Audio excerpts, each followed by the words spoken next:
And turning to some breaking news, we have just learned that a formal lab has confirmed the suspicion that that white powdery substance found in the West Wing on Sunday was, in fact, positive for cocaine.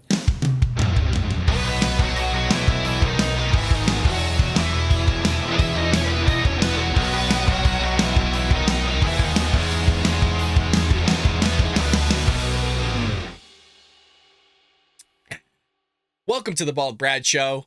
In today's episode, we're covering a variety of hot button issues, from cocaine found in the West Wing of the White House.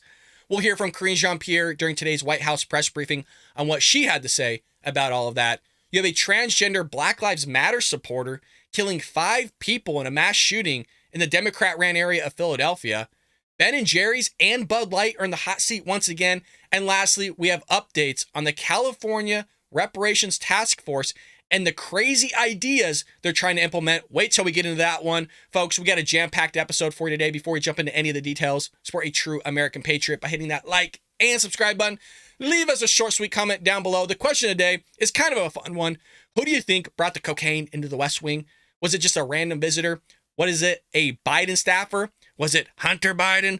Let us know in the comment section below. And head over to our description section and click on the links to pick yourself up a copy of Trojan Horse, How the Left is Destroying America. You're seeing what the Democrat Party and Progressive Left are doing in real time to destroy this great nation from the inside out. Pick yourself up a copy today. And also head over to baldbrad.com, get yourself a t-shirt. We got hoodies, and we also have Bald Brad Show mugs, folks, with our logo on the front and the American flag on the back. We just had Independence Day yesterday. Coffees never tasted better from drinking out of a patriotic mug like this one. Get yourself a mug today. And lastly, folks, most importantly, speaking of patriotism, become a member today by hitting that join tab. We got an awesome community of regulars that join us every single episode. We talk with one another in the live chat as well as the comment section. We would love to have you join us. Become a true American patriot today by hitting that join tab. Become a member again today. Well, folks, kicking it off, cocaine was found in the West Wing of the White House. A uniformed U.S. Secret Service agent discovered a powdery white substance in the White House this week, prompting a brief evacuation. The substance, later identified in a preliminary testing as cocaine, was found during a patrol of the West Wing on Sunday night. The substance is now going under additional testing. Well, we have a yellow bar stating cocaine hydrochloride, a DC firefighter said in a radio communication to a hazmat team. Quote, bag it up and take it out. Officials claim that the cocaine was not found in the executive mansion where the first family lives, and that it was found in a work area in the West Wing, not in the library. Uh-oh. Who's getting a little doped up here, folks? Somebody is. Was it Hunter? Maybe Hunter slipped into the work area? It's been there a lot lately. Was it just a staffer? Why are they doing cocaine? Seems to be a common theme here, folks, between where the Biden family's around, a little bit of sniffy, snuffy, huh? Secret Service spokesman Anthony Gogolemi would not give specifics about the exact location where the drugs were found, but claimed that there was, quote, an extensive investigation into the cause and manner of how the cocaine got in the White House in the first place. President Joe Biden and his family, including admitted cocaine addict Hunter Biden, who was kicked out of the military for testing positive for cocaine, were reportedly at Camp David when the drugs were found. The news comes just a couple weeks after the Biden administration faced intense backlash for inviting a transgender activist to the White House who took his top off during a White House event after meeting the president. Well, we do have today's White House press briefing on this whole thing. We got 2 reporters asking questions on this. And I'd like to point out, it wasn't just these 2 reporters. She just kept giving the same messaging throughout the entire White House press briefing, through the entire hour-and-a-half thing. So I'm going to highlight 2 of them. Without further ado, let's go ahead and roll it. Thanks, Karine. Just 2 quick follow-ups. You said the president has been briefed on the cocaine that was found at the White House. Is the White House conducting its own internal investigation? This is something that's under the purview of the Secret Service. They're the ones who handle this investigation, so it lives in their purview, in their world. And then just a quick follow-up on this type of tour. Can you explain to the American people who would have access to the West Wing on this type of tour and what kind of protocols are in place? So look, when it comes to security protocol, that's something that the Secret Service certainly is going to handle, and so that is a question for them. When it comes to when it comes to visitors to the West Wing, they come for many reasons. Obviously, we do have West Wing tours that occur here on campus. They happen in this particular past couple of days. They happen on Friday, they happen on Saturday, and Sunday. The times that they do not happen is when there's a federal holiday, like yesterday, there was not a West Wing tour, and also when there's a large White House event. So I don't have anything more to share on the particulars. Again, when it comes to security, when it comes to anything of those types of protocols, that is something that Secret Service handles. And it wasn't just her, again, that asked the question. A lot of people did. And I think there's a great question from this reporter here. I think her name is Wajia. She basically asks in this line of questioning, what's going on with the White House and what's stopping basically somebody bringing in a toxic material like anthrax, which could kill a lot of people. What's going on here? And you'll hear her messaging, folks. You're going to hear the same thing once again. If the cocaine episode has prompted the White House to ask the Secret Service to review its security protocol for visitors coming in. So let them do their investigation. Again, this is under their purview. Let's see exactly what occurred and what happened. They're going to get to the bottom of this, they meaning the Secret Service. Not going to get ahead of any changes in protocol or anything like that. Let's let the Secret Service do their job, which we believe and have all the confidence that they will get to the bottom of this. This episode kind of shines a light on the fact that you can bring in illegal substances into the White House. So what's preventing a visitor from bringing in anthrax or something that's not magnetic into the White House? No, look, Ouija, I totally understand the question, but it is under investigation. We're going to get to the bottom to exactly what happened. The Secret Service will, not us. And so we're going to let the Secret Service do their job. I'm just not going to get ahead of if or whens or changes. We just have to let the Secret Service do their job, which they are. Okay. Well, that was literally her answer, probably for 15 questions, maybe more, regarding this cocaine that was found in the White House. For some reason, they're going dark on this, and I don't know why. And there's even a reporter named Steven that asked her, like, why can't you even answer, like, basic questions regarding this whole thing?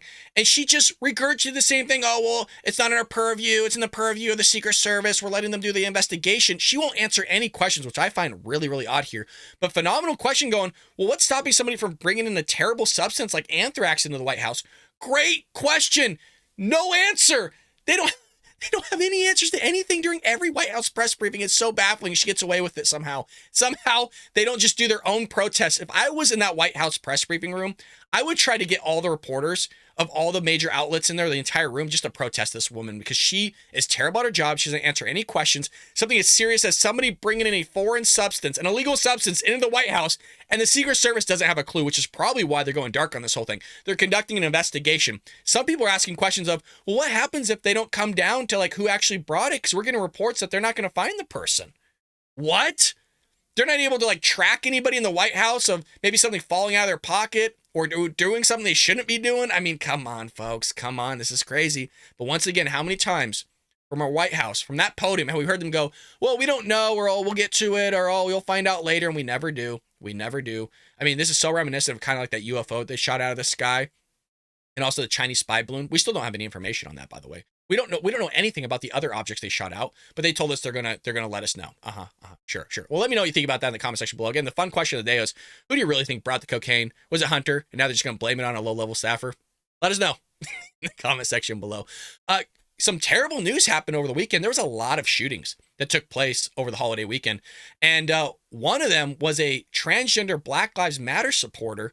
But what the media is doing is, because it's not fitting their narrative of a white gunman gunning down a bunch of people, they're now labeling this as a cross-dressing gunman. So it's not transgender, it's just cross-dressing, which, again, I believe that a man that thinks that he's a girl, that's dressed up as a girl, is just a cross-dresser, not transgender. They're just going through a serious mental episode, or they have a mental problem that they should go seek help after, but they're just a cross-dresser. They're not a woman. But it's just funny how when things don't fit the narrative, they automatically label them as cross-dresser, not transgender. So I'm actually going to bring this up because it shows pictures of the person and everything like that. The Philadelphia gunman who left 5 dead has been unmasked as a cross-dressing Black Lives Matter supporter who made chilling Facebook posts about evil spirits. So again, not transgender, just somehow now just a cross-dresser. Kim Brady was at Carriker, 40, shot dead 4 men and a 15-year-old boy. in a neighborhood on the eve of 4th of July. He's in custody and facing multiple murder charges after ramping through the streets with an AR-15, a handgun, and wearing a ballistic vest. The killer has now been revealed to be a firearm-obsessed computer nerd who posted a video just a few days ago of children and a gun range. So again, when you label this person as a cross-dresser, the reason why they do that is because now you can't bring them into the realm of the LGBTQ plus community. And I would also like to mention here, I personally don't think you being a part of any community has really anything to do with you becoming a mass shooter. I think if you're a mass shooter or you're murdering somebody or killing somebody, your head ain't on straight. There's something going wrong. And that's why they don't want to bring in this person as a transgender person, because transgender people already have something off going on in their head. I'm not trying to be rude to them, but when you are a biological male thinking you are a woman and you're trying to morph reality to fit some sort of narrative that you think is real, I'm sorry, but you're mentally off. And so that's why they're mischaracterizing this as just a cross-dresser. I like at least they threw in the Black Lives Matter supporter, because that's a whole nother video. Facebook posts from March of 2022 show this person dressed as a woman wearing a bra, hooped earrings, and a gold bracelet. If you're on audio, we got the images here of this idiot, this evil person. He had posted eerie articles to Facebook titled, "How do you know if an evil spirit is following you?" as well as a photo of a map listing historic black massacres throughout the U.S. with the caption stating, "We kept the receipts." So this goes on this whole idea of critical law studies, kind of morphing in critical race theory, believing that the injustices of the past must be paid for by today. And this person clearly thought that the injustices of the past have to be paid for today by killing a bunch of people. Not to mention, again, like the atrocities that this person committed doesn't do anything to relieve the injustices of the past. But that's why we have the reparations task force that we'll follow up in the last segment of today, covering the shenanigans that some of these people are pushing here. So a bunch of images from this person, clearly just mentally just off, didn't seek help. You have a picture here saying that Philadelphia was arrested shortly after a mass shooting in was that Kingsessing of the eve of 4th of July that left 5 dead and 2 children wounded. In May of 2020, this person posted a video to his Facebook of a burning Philadelphia police car that had been basically hit with graffiti with the letters ACAB, ACAB, which stands for all cops are basically bitches. Sorry for the kids that are listening on audio. We also are using a police scanner in an attempt to stay a step ahead of the cops, but were ultimately backed into an alleyway and surrendered. City officials held a press conference Tuesday during where they refused to name the suspect and said they were unable to provide any motive for the attack. There's a list of people that this scumbag killed. And before the press conference, police sources confirmed that Philadelphia Inquirer that this person was the 40-year-old suspect, blah, blah, blah. Notice they're going to highlight the AR-15 style rifle. So families have begun enjoying the festivities in the neighborhood when the gunman wearing a bulletproof vest wielding an AR-style rifle and handgun opened fire on his suspecting victim. So I'm curious if it actually was an AR-15, because a lot of these people will just say, well, it's an AR-15 style rifle. So don't know for sure. More updates are coming out, but they're going to push that whole thing, right? You had the White House today. We're not going to cover it, but the White House today was speaking of, forget it. We will cover it. Let's see if I can pull it up here really quick. The White House was asked a phenomenal question by a reporter that I apologize, we don't know the name of, but she basically blows the narrative on this whole idea that, oh, well, it's the right's fault, it's Republicans' fault, and all these things. Because this lady basically and forgive me, I'm trying to find it as I'm giving you all the details. She basically goes, well, this whole area where a lot of these shootings are happening are ran in Democrat-ran areas. So how do you resolve something when you're saying that it's basically Republicans, but in actuality, it's Democrat-ran areas that are having all these issues and they're not doing anything about it? So we got the clip here. Let's go ahead and roll it. Thank you. This is a follow-up to the comments you made at the top of the briefing about the one-year anniversary of the Highland Park shootings and the comment in a statement that President Biden made yesterday, noting that after the tragedy in the suburb, that the state of Illinois passed an assault weapon ban. So my question is, it kind of implied that if only others could replicate that. Illinois has a all Democratic leadership, Democratic governor, the state Senate is supermajority Democrats, the state House is supermajority Democrat. Highland Park itself even had an assault weapon ban. How would you, in the wake of a continuing number of incidents since the parade shooting a year ago, as recently as in the last few days. What is the best strategy going forward that the White House has in getting anything, even some incremental measure passed? So let me reiterate. It is tragic when you see communities dealing with gun violence and the trauma that those communities, those families have to go through. And this is a key messaging and something obviously I didn't show you, but in the opener, she was talking about these killings and she kept using the term communities. The reason why she wants to use the term communities because these are happening primarily in Democrat-ran areas. The communities she's talking about, which obviously we know she's never specific, are Democrat-ran areas. I'm not saying that shootings don't happen in Republican areas. That's not what I'm saying, but primarily all this stuff is taking place in gun-free zones, in Democrat-ran areas, in cities where the left loves to just run roughshod over your stores, over your neighborhoods, and all those other things. So that's what she's doing here. And it's so typical. We even see how history teachers do this nowadays in the classroom where they talk about the North versus South, but they don't ever talk about how the Democrat Party is the party of slavery, the party of the Ku Klux Klan, those types of things. It's always just North versus South because they're never specific enough because they don't want to label the Democrat Party for all the evils that they did. And so I just want to be incredibly sensitive to that. Gun violence is an epidemic in our country. The president understands this. The president, his heart and his thoughts certainly are with those families and is devastating to see. And so obviously anytime that happens, right now it's happening way too much, you're going to hear from us and we're going to speak to that. As it relates to what else can be done, one of the reasons that we lift up states like Illinois and other states that have been able to get an assault weapons ban done or get more done as it relates to gun reform, because it's important. It's important to highlight and to show that states can also get involved and make change in their own state and protect their communities, protect their kids, protect people who are vulnerable, who are dying. Essentially because of this epidemic. So the president, every time you hear me sadly talk about that lady, you knucklehead, was just referring to the fact of Democrats are running everything and it's still not working. You're putting forth these assault weapons bans or restricting people of the right to bear arms and it's still not working. And so you have people shooting people.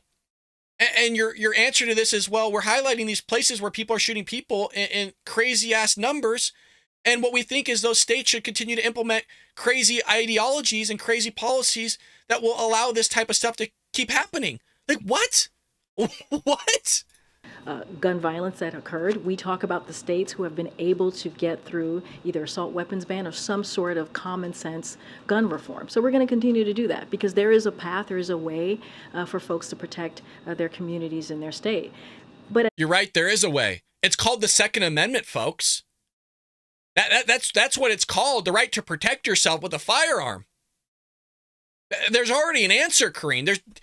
You're kind of spinning this whole thing to fit your narrative of, let's just be honest, you don't want people to have guns in general at all. It has nothing to do with the AR-15, has nothing to do with the AR-15 style rifle. You just don't want people to have guns. That's what it is. That's why you have these states pushing that, primarily Democrat-ran areas. So don't give me this whole thing of like, well, you know, there's answers to this, there's solutions to that. We already have one. It's called the Second Amendment. Strap yourself. So if some idiot, some evil scumbag, regardless of whether they're an extreme rightist, a white supremacy evil person, or a trans Black Lives Matter supporter, I don't care who the hell it is, they're evil nonetheless. They got mental instability going on. They're doing atrocities across the nation. Strap yourself so you can put that animal down really damn quick. But she doesn't want to talk about that. No, we want these gun-free zones, and you know, you're supposed to talk the person down and all these other stupid ass ideas that they have. At the end of the day, what we will continue to say, what the president will continue to say, is that Republicans in Congress need to act. We need federal legislation. The president has done more than 24 executive orders. He has done everything that he can. We're always looking to do more from right here in the White House. And it is time that we get something done to protect our kids, to protect our schools, to protect communities, protect grocery stores, to protect all of these different, sadly, areas that we have seen this type of gun violence. Oh, gee, what areas are those, folks? Just let us know in the live chat or comment section. It does support the channel greatly, trust me. And hit that like and subscribe button if you haven't already, if you're enjoying the show. What are those areas, you guys? What are those communities? what are those pockets called? Oh, Democrat ran areas. That's what they're called. And but let's blame it on Republicans, which is so typical of her doing. Yeah, if Republicans in Congress could just act, if they could just have courage and bravery. I don't know, lady, who had all three branches of government for 2 long years? Oh, the Democrats did, and they didn't do jack bleep. They didn't do anything but blame it on Republicans. In the same way you blame Donald Trump for everything else, you blame Putin for this, you blame Xi Jinping for that. It's never Joe Biden's fault. It's never Democrats' fault, which Democrats are causing this whole thing to happen by their policies of exacerbating these issues of crime, which is primarily happening again where in Democrat-ran areas, not communities, not neighborhoods, Democrat communities, Democrat neighborhoods, Democrat-ran areas. So the president's going to continue to say that. We're going to continue to use the bully pulpit. We're going to continue to say it right here at this podium. And so that is an important way to make sure that there's action. Let's not forget, just a little bit more than a year ago, after 30 years of seeing no action, right, no action on gun violence, the president was able to get a bipartisan deal made to move forward a little bit more on dealing with gun violence. So things can be done. Executive actions, legislation, we just need more. We need more to take away your guns. Oh, isn't that just lovely? We need more to chisel away at your rights. Folks, could you ever think of a time in your life where you just thought the government would just be so open about just chiseling away at your First Amendment rights, your Second Amendment rights? I mean, they're so open about it. Remember when they were going to put like the Ministry of Truth basically in effect in the White House like a year ago, where they were going to sit there and go after your misinformation, disinformation, and thank God a judge came out and basically called them the Ministry of Truth. So somebody did ask a question during White House press briefing. She didn't give any response to it. She said she had nothing to add and that they disagree with the judge's ruling. Of course they do, because they don't like things that go against their narrative. They don't like things that paint something in a different picture than what they morphed their reality into. So we did have a win for free speech, at least a little bit. We'll see how far that goes. They're gonna go against it. The Biden administration, of course, is going to go against it because they don't want you to have free speech. They don't want conservatives and Republicans to come out there and give the truth. Because remember, everything that we said about COVID turns out to be true. It's so funny how we're right-wing conspiracy theorists, but every time that we give a little bit of time between what we said and the future of which a specific date and time would happen, all of a sudden what we said in the past and now it's present time, it's ultimately the truth, and it's no longer conspiracy theory, it's just truth. But before it was labeled misinformation or disinformation, Russian disinformation, all this other crazy crap. Prime example, not just COVID, I don't know, the Hunter Biden laptop. We were told, oh, these right-wing extremists, these MAGA supporters, right? These threats to democracy are pushing this whole thing. Yeah, the FBI coming out, like the DOJ and the Biden administration. Oh, well, it's just Russian disinformation. It's all fake. It's a hoax. Turns out the thing's real. I mean, it's time and time again that this happens. But again, folks, let me know what you think about all this in the comment section below. I read every single comment. Would love for you to support the channel that way. Well, folks, Ben & Jerry's post an anti-American message on July 4th. You gotta love it. These huge corporations, man. You gotta boycott Ben & Jerry's. I don't even buy Ben & Jerry's. I don't think their ice cream is even that good. But wait till we show it, folks. Wait till we show it. These Democrats and these progressive leftists hate this country. And you know what? We talk about it all in my book. How the left is destroying America from the inside out in the same way the Greeks destroyed the city of Troy from the inside as well, using this horse. They're doing the same thing with their ideologies modern day. So pick yourself up a copy, folks. I'm telling you, it's a phenomenal book. Well, Ben & Jerry's ice cream posted an anti-American message on social media as the nation celebrated its 247th birthday on Tuesday. Hope you guys had a phenomenal Independence Day. We live in the greatest country in human existence. Quote, the 4th of July, the company claimed in a statement. Who doesn't love a good parade, some tasty barbecue, and a stirring fireworks display? The only problem with all that, though, is that it can distract from the essential truth about the nation's birth. The U.S. was founded on stolen indigenous land. You guys, they posted this. Here you go. They posted this on Independence Day. It's insane. It's insane. You're going to love some of these comments because, dude, they got destroyed on social media. They got like evaporated. Quote, the U.S. exists on stolen land, the statement later added. We have to acknowledge that today and every day. Quote, just announced the ESG flavor already. That's so good. Oh, they should. Read these. As you guys know, you get a real-time reaction from me. Just announced the ESG flavor already. You know it's going to taste like? Shit. And again, I'm sorry. I know some of you listen with your kids, but I apologize. There's no greater word that I can do to summarize that. Poop, caca, yuck, icky. Senator Mike Lee from Utah tweeted, Ben & Jerry's, your once good ice cream now sucks. It wasn't once good. It was never good, Mike. You just guaranteed that I, a once loyal customer, will never again consume a single pint of it. Folks, boycott like you're boycotting Bud Light, Anheuser-Busch, Target. Hey, Ben & Jerry's, put them out of business, folks. When you suggest returning the land on which our country has been built for centuries, what exactly do you imagine, he continued, expounding of property rights, repatriation of Americans to Europe? I mean, this is why we're going to get into the California task force implementing reparations. And you have this whole ideology from these progressive left, these Democrats who don't have a clue on anything of, oh, well, give the land back to the Indians, give it back to the indigenous people, those that were here first. They don't understand that, one, that primarily Indians didn't even believe in land ownership in the first place. And second of all, they literally took land from each other. That's why they labeled each other in some pockets of the United States as savages, because they would literally go pillage entire tribes and take them over and use those tribes that they took over as slaves. They would skin people alive. They would put them at the stake and burn them alive as well. They would fillet them. So they would do all these atrocities. They would literally wear their teeth as necklaces. I mean, they did some horrific things. And again, they would use them as slaves. They would take over that land of which, again, they just conquered, and they would move down to the next one. Or they would be conquered and taken in as slaves of the other tribe that conquered them. But they don't ever want to talk about that. That the whole, who do you give it back to idea, they can't formulate this. Go, just give it back to them, because they love shouting stuff. There's racism out there. Okay, who are the racists? I don't know, but it's out there. Oh, there's systemic racism. Okay, well, what's the systems of racism that are systemic in this country? I don't know, but it's out there. Okay, well, who within those systems that created those systems should we be going after? I don't know, but it's out there. That's what they do. They just shout stuff, and they have no conception of the nuances within it or the mechanics that created this whole thing. They just shout these things. They don't have a freaking clue. You want to know why they don't have a clue? Because nobody ever made them have a clue.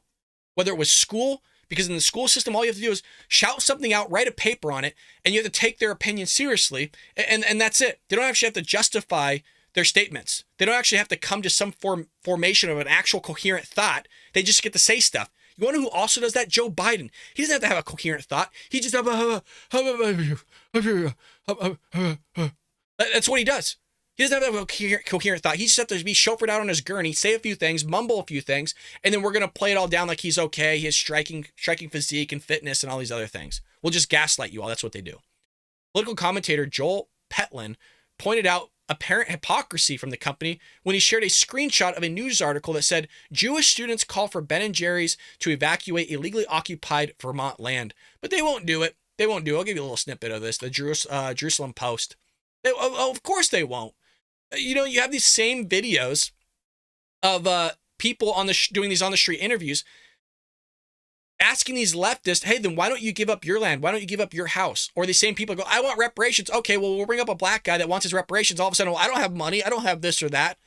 It's amazing how when you finally make them do or implement the very things that they want to force you to do, all of a sudden they don't want to do it anymore. It's so interesting how that works, huh? Stolen land, but they don't want to give back the land of which they're living on that was quote unquote stolen according to them. So when you make them eat their own crap, again, they don't want to eat it because they realize that it tastes like crap. Well, you also have Budweiser catching flack over quote disgusting 4th of July message. I mean, these people, man, Budweiser, Anheuser-Busch, Bud Light, that whole ish, man, they can't get their act together here. So Budweiser was criticized by social media users over a 4th of July message to the company posted Tuesday. Is Budweiser's not linked with Anheuser-Busch, right? Bud Light and Budweiser's that I can't remember. I don't drink either of those, folks. Well, in the 30-second ad, which we'll see in one moment, I'm sure you guys are correcting me in the live chat. F-16 pilot, Lieutenant Colonel Dan Rooney, provided a voiceover promoting the partnership between the beer brand and Rooney's educational scholarship program, Folds of Honor. It comes amid a massive backlash against Bud Light, which is owned by the same parent company as Budweiser. There you go, answers my own question. Over its partnership with transgender activist Dylan Mulvaney. Quote, Budweiser has believed in Folds of Honor for 13 years, Rooney said in the voiceover. We'll play it in one moment, folks. Today, we honor our veterans and the 44,000 scholarships awarded to their families. Service never stops and never will. So sometimes the audio doesn't come through very clear, which is why I want to read that for all of you, but let's go ahead and watch it together. Second tour in Iraq as an F-16 pilot, I witnessed a family as their fallen soldier returned home. I felt a calling to help. Budweiser has believed in Folds of Honor for 13 years. Today, we honor our veterans and the 44,000 scholarships awarded to their families. That's enough to fill this stadium. Service never stops, and neither will we. And watching that, you might be going, well, what's the big deal about that? That seemed like a pretty good commercial. Well, supposedly the tweet from the company read, again, to all who protect America's freedom, the Bud's for you. This July 4th, we're proud to work with Folds of Honor to help military families today and every day. Online commentators were quick to blast the company, with some accusing it as using dead soldiers to try to rehabilitate its image after the Mulvaney fiasco. Might be some truth to that, folks. There might actually be some truth to that.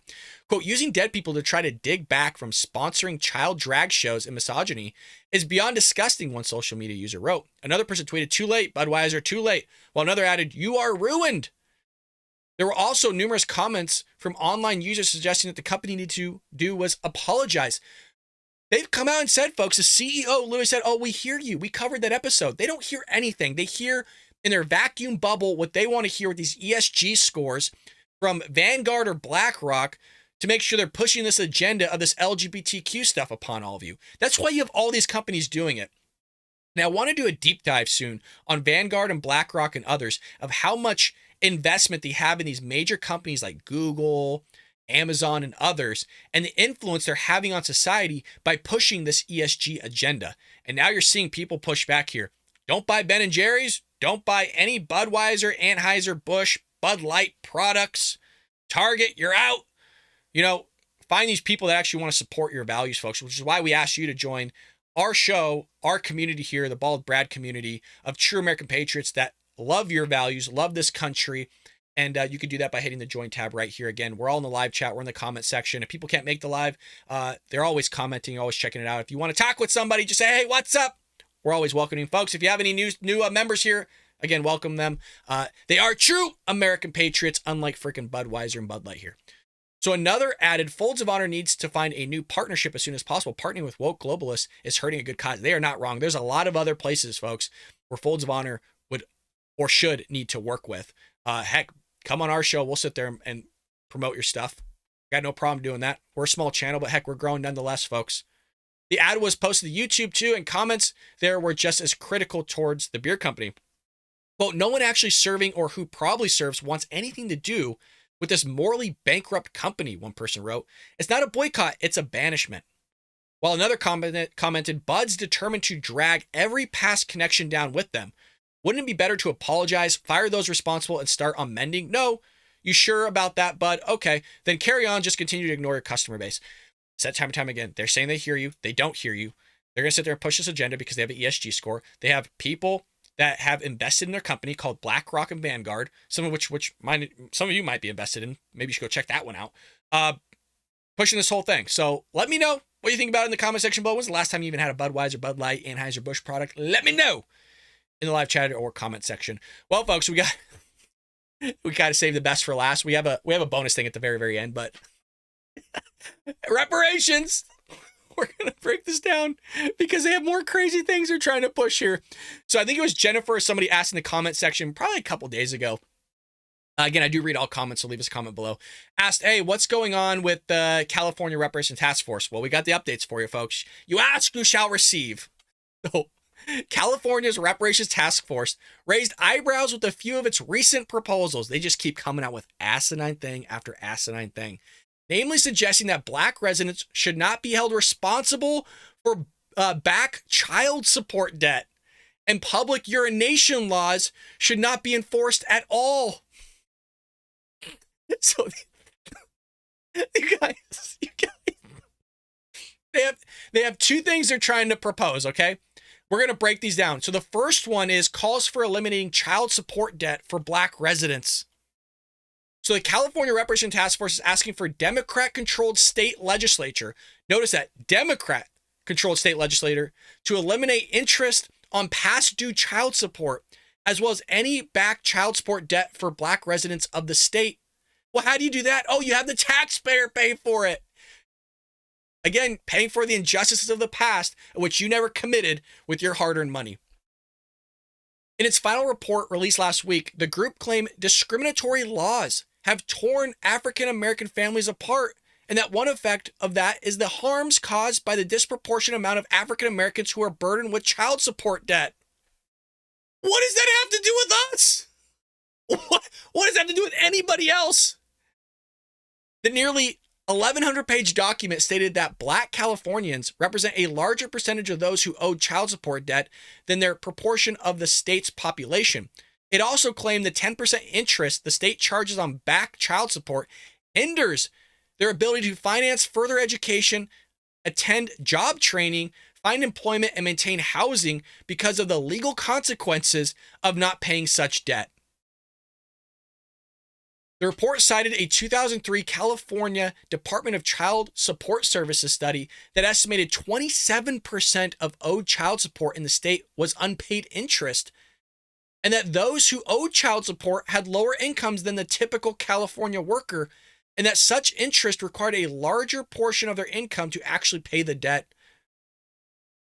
The task force recommends that the legislature enact legislation to terminate all interest accrued on back child support, requiring only the payment of the principal owed. At a minimum, the proposal recommends that the legislature eliminate the prospective accrual of interest on child support debt for low-income parents. So again, isn't that kind of discriminating against the other people that also owe interest? Like, you're just hyper-focusing on one subset of a certain group. And we see this time and time again from government, is when they try to have empathy, and empathy in politics tends to be harmful, is that when you're trying to help and implement what would presume to be a good policy, is that you end up in the long term screwing over a lot of other people. You saw this with affirmative action. Affirmative action was straight up racist. And so you end up screwing over Asians, whites, and Hispanics, or just any sort of subgroup that you're trying to thus provide support for another subgroup. So let's just use the generic idea of what not just the Supreme Court utilized, but a lot of people utilize, is Asians had to outperform blacks at an exorbitant rate just to get into the same university, but blacks will just tend to get in over them utilizing affirmative action, when Asians would have to score 275 points higher in their SAT or ACT than blacks would, but blacks would still get in. So you're screwing over another group of people, discriminating against them in the hopes of helping somebody else get in that's maybe not qualified to get in the institution in the first place, which is what you're having here, is you're helping a certain group of people that say, oh, well, there's discrimination taking place. But yes, you're discriminating upon that group, another group of people, to benefit the group of people that you want to help benefit that's decrying discrimination. You see how that, I mean, it's so crazy. It's so crazy. So now they want you to pay for something else, which once again, so before it was all about slavery. Do you notice that the whole thing was about slavery at the very beginning? But now it's about discriminations. Now it's about the Jim Crow. Now it's about, redlining. It's about all these other things, which was generations, or in some case, minimum one generation away. But it only takes one generation to fork your family tree. It takes a lot of sacrifice and all that stuff. But they want you to pay for all this somehow.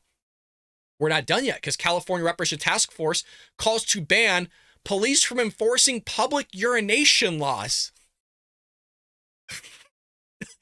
Folks, I'm not making this up. It seems like I am. I'm just giving you the report on all of it. Remember racism, folks. Racism. There's racism, the hot button issue. California Reparations Task Force wants state lawmakers to ban the arrest and prosecution of people who violated laws against public urination and other public disorder offenses, the task force said in its final report released last week. What it comes down to, and we've said this time and time again, if you want to defeat anybody in an argument, just go with the personal responsibility argument. Because what they'll try to do is take their personal responsibility and pawn it off on somebody else. That's literally what reparations is. They never went through slavery. They never went through a majority of what they're trying to push. And so because they have no personal responsibility, they broke the law. Again, laws that violated, or the people that violated the laws now want their personal responsibility dissolved of which law they violated, or they want you to pay off their interest for their child support or whatever it may be, or they want you to give them millions of dollars, which we covered. This gentleman right here wanted, I think it was like $200 million for each like black person or something like that in the state of California. And we actually ran the numbers here on the Bald Brad Show. And it was like $400 trillion plus or something like that. It was like 460 trillion. I can't remember. That 460 trillion was the entire global wealth of the entire planet. It was like $460 trillion or something like that. And if you actually did the math for what this knucklehead was proposing by giving all black Californians like a certain amount of money, I think it was like $200 million. It was actually more than what the wealth was of the entire planet or something like that. I forget what it was. It was a while ago. You can go check it out. We've covered a lot of these, but there literally physically wasn't enough wealth in the state of California nor the planet to cover what this knucklehead wanted. But again, you don't have to rationalize any of this. You just have to shout crap to the sky, and then whatever sticks, you hope it can go with. So that's why this task force is throwing anything they can at the board to try to get anything and everything from the taxpayer. So much so that, again, people who violate laws against public urination and other public disorder offenses, the task force said basically should be removed. The call to end police enforcement of laws, including those that prohibit public urination, is among the official policy recommendations listed in the final report, which contains 40 chapters and runs well over 1,000 pages. Again, it was over 1,100 pages. Check this out. Quote, a significant portion of law enforcement contact with the public relates to low-level, nonviolent offenses. Thus, for example, law enforcement is frequently tasked with enforcing public disorder offenses such as illegal camping, public intoxication, disorderly conduct, minor trespass, and public urination. Although the subjects of these contacts are often experiencing homelessness, a mental health crisis, or both, the responding officers typically possess neither training nor expertise in working with these vulnerable populations. Okay. Everybody's a victim. Everybody's a victim. You know how much support there's out there for people? It's really head spinning how much support's out there. Could we have more support? 100% agree. But it's so funny how, like, when you break the law, all of a sudden you're the victim. It's insane to me. You're the one breaking the law, but we're supposed to now take responsibility for you breaking the law. This disconnect often results in the use of excessive and sometimes fatal force that falls disproportionately on Black individuals. Given the devastating impacts of this kind of over-policing, the task force recommends that the legislature prohibits law enforcement from criminally enforcing public disorder infractions and other low-level crimes. Look, I have no qualms with the police coming over-police my area of living. I want more police. That's a great thing. Less crime, probably. You know, if you know that there's a lot of police in your area, you're probably not going to commit a crime. That's why a lot of like donut shops back in the day would give police officers free donuts and coffee. And the police officers would sit in that institution, meaning, you know, donut shop, and they would sit there and eat their coffee. It's free security if you think about it, for really cheap. You have police officers all hours probably coming into your business, you know, and you're giving them, you know, what, 2-cent coffee and probably a 2-cent donut, and you're getting free security there because nobody in their right mind would go rob a donut store with police sitting in there. You know, right mind again. I want more police. That's a good thing. But, you know, they don't want that. Oh, no. They don't want law enforcement to come in because it's disproportionately supposedly affecting Black people.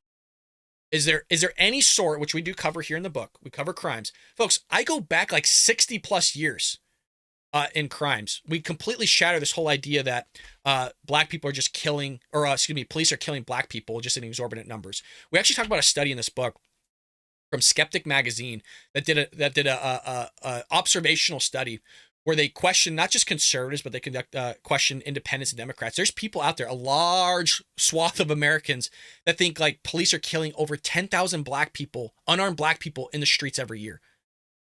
Folks, in some years it was like 16, 18 Black people unarmed. And if you take half of those, they were doing things in which resulted in them being shot, like trying to go for the officer's firearm, trying to run an officer over. There was things that put them in a situation which it was deemed necessary to kill them.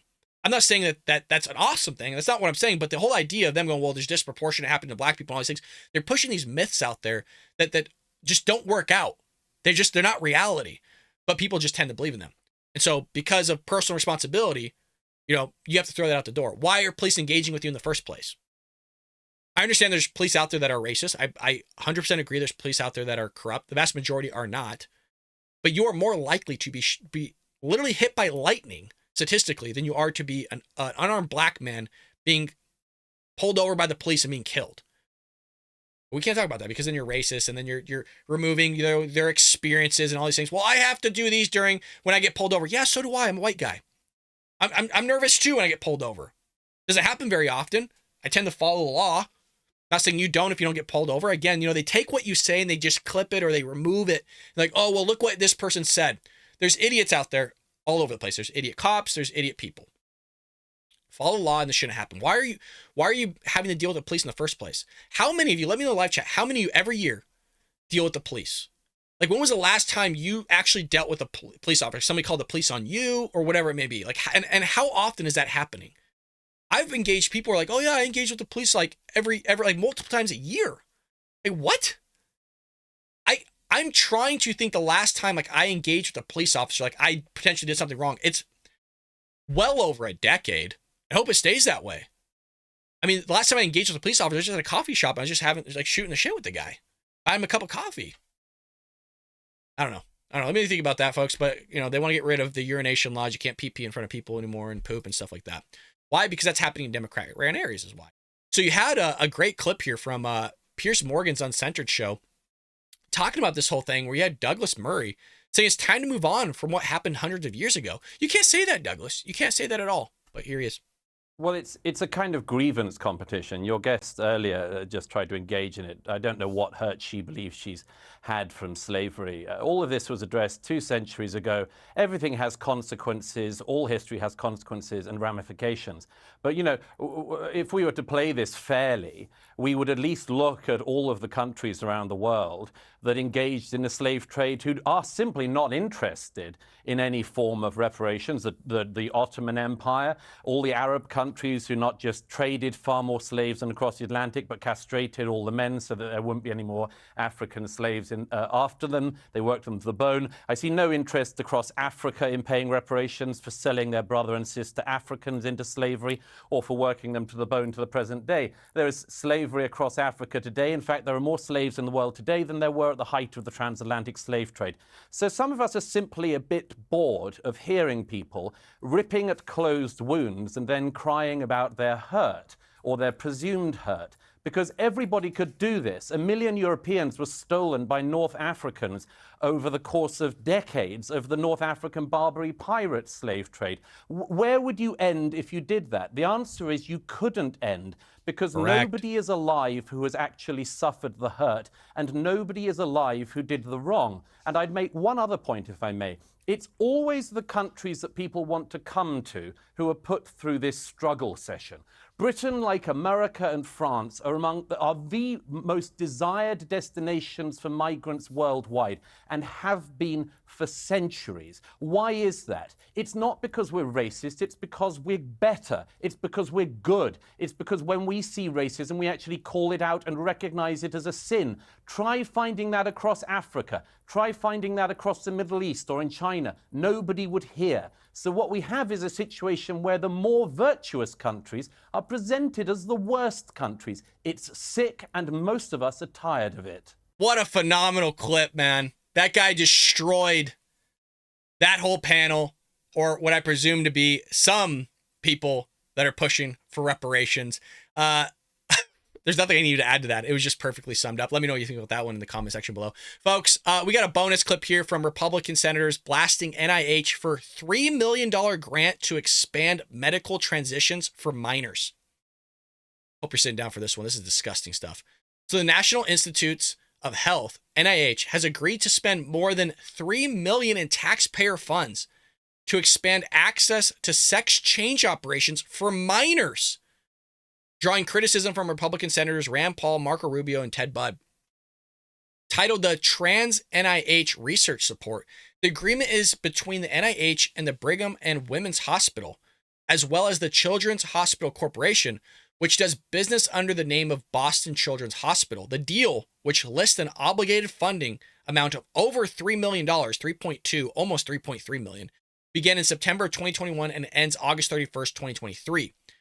The nearly 3.3 million plan aims to create a trans health guide intended to, quote, expand the local workforce of gender-affirming care providers and advance equity and reduce mental health disparities for TGD youth through systemic changes that increase access to gender-affirming care.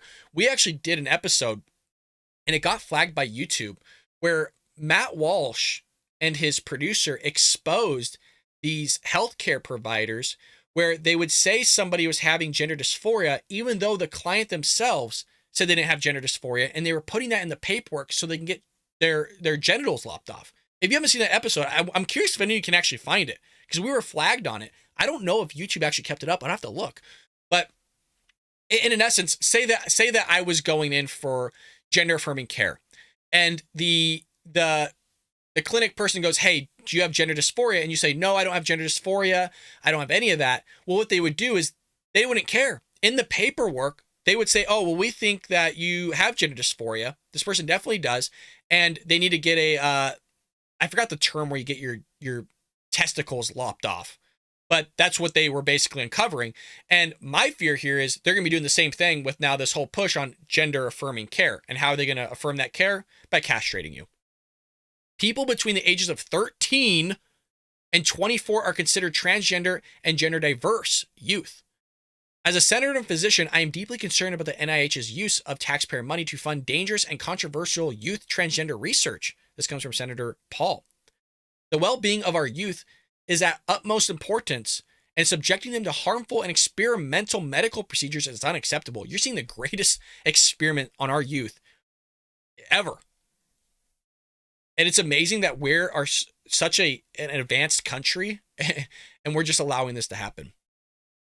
The grant description claims that, quote, access to gender affirming care and family support are known to be critical detriments of mental health outcomes for TGD youth. The project focuses on 5 southeastern states with large Black transgender populations and limited access to gender affirming care. Additionally, the program includes free online training courses for continuing education credit, as well as a platform to hold consultations with specialists.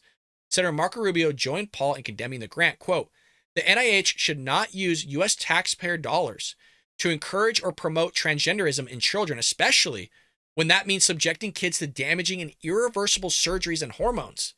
The U.S. government should not overlook or diminish the biological reality that underpins human existence. Well, Democrats love this, you guys. Democrats are foaming at the mouth over this type of grant. Promoting transgenderism among children raises significant concerns about their physical, social, and psychological well-being. We must protect the innocence and future of our children. Folks, it's just a straight-up question. You have people that are biologically male or female. Say a biological male believes they are female. Objectively is false. We're not talking about intersex, okay? We're not talking about those that say have both genitals. We're strictly talking about the vast majority of people. Now, take that same thinking, right, of that person that's a boy, biological boy, but thinks they're a girl. Thinks they're a girl. They're not objectively a girl by any measure. Now, say you had another child that was having a conversation with a person that physically wasn't there. Would you sit there and affirm that? Would you say, oh, yeah, no, I see them too. No, you're right. Yeah, that person does exist. Even though objectively there's nobody there, that person, your son or daughter is just talking to a fictitious person, almost like a ghost. They don't exist. It's called schizophrenia. They're hearing voices. People are telling them to do crazy things. Would you affirm that type of care? Would you affirm that type of thinking? Because it's basically the same thing. You're morphing reality that's objectively not true, and you're supposed to affirm something that isn't true. They're along the same spectrum in terms of thinking, but it's all fluid. Why can't you just accept the fact that that person is there, even though they're not? Why can't you accept your son or daughter talking to somebody that's telling them to go off somebody else and conduct a mass shooting or something? Why can't you accept that? Because it's crazy. That's why. I know I use an extreme example, but what's stopping somebody from doing that? You hear mass shooters all the time go, oh, I'm crazy, I'm possessed, all these things are telling me to do crazy things. Yeah, crazy. Exactly. The Trans Health Guide website goes into greater depth explaining that healthcare providers, healthcare, will be able to access free training materials on working with transgender and other gender diverse youth and gender affirming medical and mental health care. I'm telling you, watch that episode of Matt Walsh that he exposed that I covered. It's so wild. The guide is designed to provide an interactive educational digital platform for TGD youth and caregivers. The site describes the project as a multi-level intervention to provide the health of transgender and gender diverse youth, focusing on TDG youth of color. You notice youth keeps coming up? It's not talking about adults, because it was, right? It was 13 to 24. So 18 to 24, you're an adult. Do whatever you want. You want to lop off your... It's not my life. It is not my life. I'm libertarian on that. You just leave me alone. If you want to go take off your breast, you go do that. If you want to cut off your genitals, I don't think you should, but go do it. It's your life. But when you're going after children, ages 13 to 17, I'm sorry. That is way overbound. That is way crossing the line. And that's why they keep talking about youth, because youth aren't able to make decisions coherently. Our government should not be furthering the fallacy that chemically transitioning children is safe and effective. Taxpayer dollars should not be used to encourage gender transition interventions on young people. I 100% agree with that. The NIH recently came under scrutiny after it was revealed that 2 individuals involved in its study on psychosocial functioning in transgender youth after 2 years of hormones committed suicide. Oh, that's just lovely. Jesus, man. So it just gets worse. They're going to sit there and start funding all this stuff. It keeps going, folks. I mean, there's a whole thing from Rand Paul and others on this, and it's not going to let up. They're going to continue to target your children. They're going to do everything they can to sit there and help these children in the wrong way. And by help, I'm putting that air quotes, I should, because they're not helping anybody. You need to deal with what's going on in the head. You don't need to castrate them. If they want to make the decision later on in life, then hey, so be it. Help them as much as you can, because look, they're people, right? They're children. They're confused. They need help. They need assistance. I'm not saying leave them out in the trenches taking grenades, John. Quote from Wedding Crashers. Everybody needs help. There's a lot of people out there that have, they got mental issues, and they're Americans nonetheless. They need help. We need to create mechanisms to help them. But I'm telling you, cutting off their breasts or doing these surgeries that you can't bounce back from, man, it's just terrible stuff. It's just, I don't know what to say other than it's evil. It's wrong. It's disgusting. But Democrats love it, folks. And that's why you guys support channels like this and others that want to protect children. They want to protect your right of freedom of speech, the Constitution, and promote things that are good in a nutshell. Because you're seeing a lot of people on the other side of the aisle promoting things that are wrong. So become a member today, folks. You know where your money's going. It's going directly to the Bald Brad Show, folks. Get yourself a copy of Trojan Horse: How the Left Destroyed America, folks. A lot of things that we talk about in this show, we talk about in the book here, and just completely destroy. A lot of you want a part 2. We're thinking about it, but if you did buy the book, folks, please head over to Amazon, leave us a review. It does help us greatly. Some of you actually have started leaving reviews on there, and I really greatly appreciate it. We did get one more.